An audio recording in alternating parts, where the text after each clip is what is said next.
Resolved, that it is the opinion of this meeting that the merchants and vendors of goods and merchandise within this colony should take an oath not to sell or dispose of any goods or merchandise whatsoever which may have been shipped from Great Britain after the 1st day of September next, as aforesaid, except the articles before accepted, and that they will, upon the receipt of such prohibited goods, either send the same back again by the first opportunity, or deliver them to the committees of the respective counties, to be deposited in some warehouse at the risk and charge of the owners, until they, their agents or factors, shall be permitted to take them away by the said committees, and that the names of those who refuse to take such oath be advertised by the respective committees in the counties wherein they reside, and to the end that the inhabitants of this colony may know what merchants and vendors of goods and merchandise have taken such oath, that the respective committees should grant a certificate thereof to every such person who shall take the same. Resolved, that it is the opinion of this meeting that during our present difficulties and distress, no slaves ought to be imported into any of the British colonies on this continent. And we take this opportunity of declaring our most earnest wishes to see an entire stop forever put to such a wicked, cruel, and unnatural trade. Resolved, that no kind of lumber should be exported from this colony to the West Indies until America be restored to her constitutional rights and liberties, if the other colonies will accede to a like resolution, and that it be recommended to the General Congress to appoint as early a day as possible for stopping such exports. Resolved, that it is the opinion of this meeting, if American grievances be not redressed before the 1st day of November, 1775, that all exports of produce from the several colonies to Great Britain should cease, and to carry the said resolution more effectually into execution, that we will not plant or cultivate any tobacco after the crop now growing, provided the same measure shall be adopted by the other colonies on this continent, as well as those who have heretofore made tobacco, as those who have not. And it is our opinion also, if the Congress of Deputies from the several colonies shall adopt the measure of non-exportation to Great Britain, as the people will be thereby disabled from paying their debts, that no judgments should be rendered by the courts in the said colonies for any debt, after information of the said measures being determined upon. Resolved, that it is the opinion of this meeting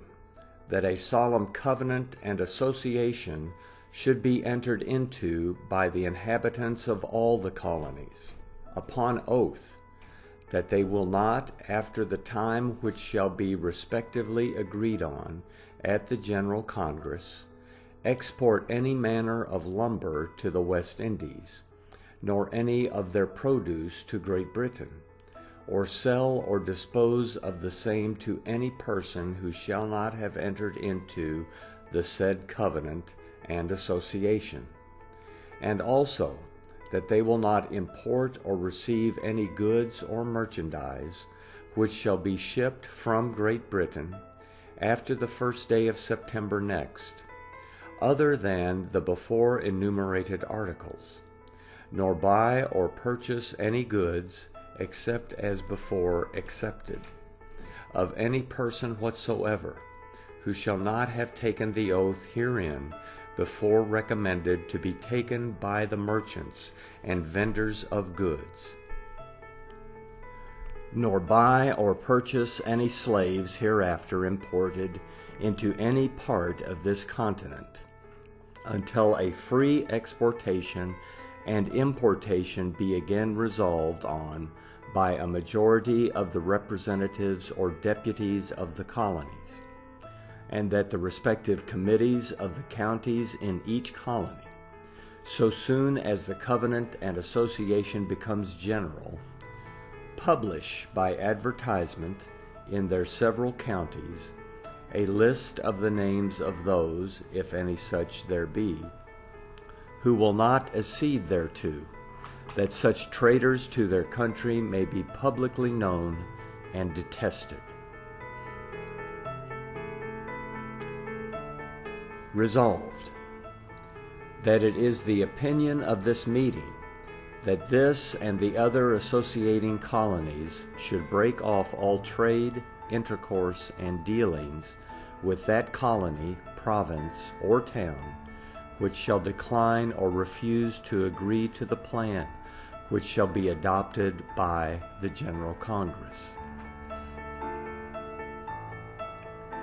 Resolved,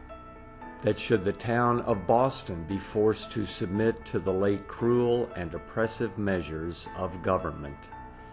that we shall not hold the same to be binding upon us,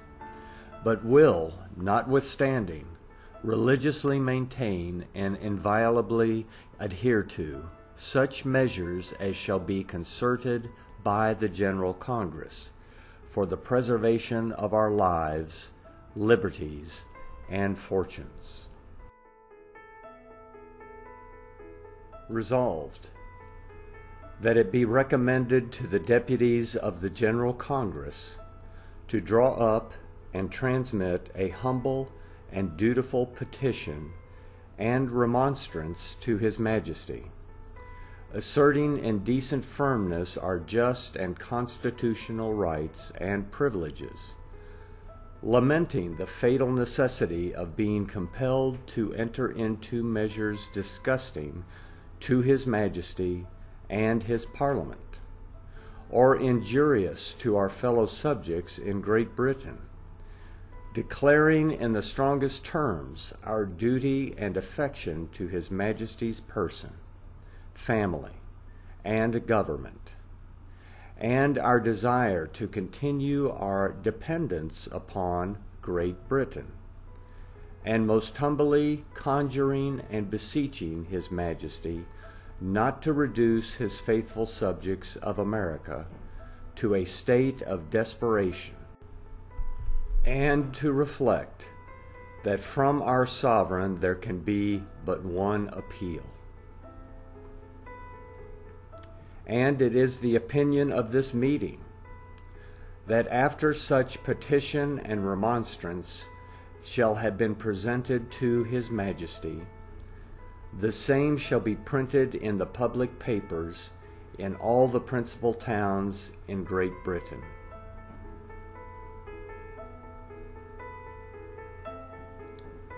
Resolved, that George Washington, Esquire, and Charles Broadwater, gentlemen,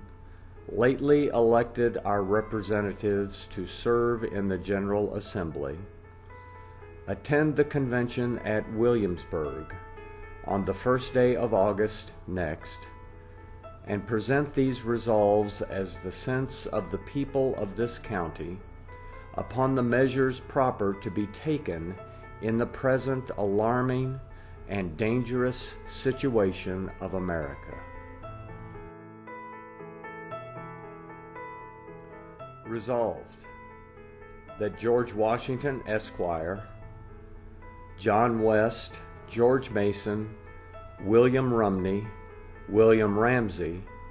George Gilpton, Robert Hanson Harrison, John Carlyle, Robert Adam, John Dalton, Philip Alexander, James Kirk, William Brown, Charles Broadwater, William Payne, Martin Cockburn, Lee Massey, William Hartshorn, Thomas Triplett, Charles Alexander, Thomas Pollard, Townsend Dade Jr., Edward Payne, Henry Gunnell, and Thomas Lewis be a committee for this county, that they or a majority of them on any emergency have power to call a general meeting